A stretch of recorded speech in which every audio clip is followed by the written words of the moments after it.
question of how to talk to an addict or an alcoholic in denial often comes up in conversation. And before getting into the communication skills that one could use to talk to somebody who would be in denial, is to remember that very few people who have a substance use disorder or are using drugs and alcohol are in complete denial. Denial is something that would be considered to be a pre-contemplation stage, which again is rare. The most common stage a substance user is in is something called the contemplation stage, which means they know they have a problem, they just don't see the need to do something about it. So when somebody's either in pre-contemplation or contemplation, it all comes down to the interventionist's ability to utilize evidence-based techniques such as motivational interviewing,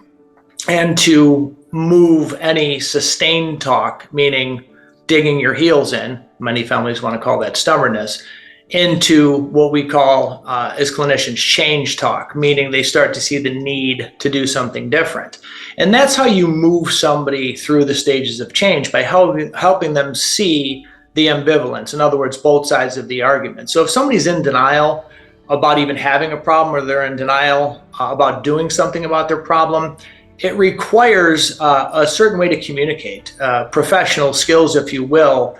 to help the substance user move out of staying the same and into doing something different. And then, of course, there's also enhancing their motivation, looking at their desire, looking at their hope, looking for their need to change, etc.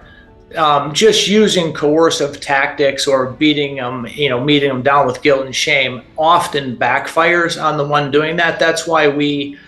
find it so important for families to understand that even with the best of intentions,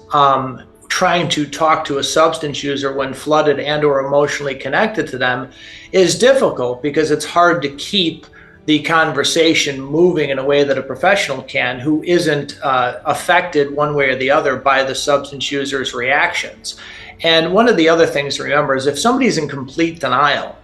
you'll know the sincerity of that or the reality of that simply in their response. A person in true denial, pre-contemplation, would respond by looking puzzled at the request to do something or the mere suggestion of having a problem. One who would reply in anger will tell you that they're really in contemplation and they've been found out. So again, professionals know how to handle people in each stage, and they certainly know the best evidence-based communication skills, such as motivational interviewing, and how and when to use them to move that person into the following stages of change so that they can address their problem.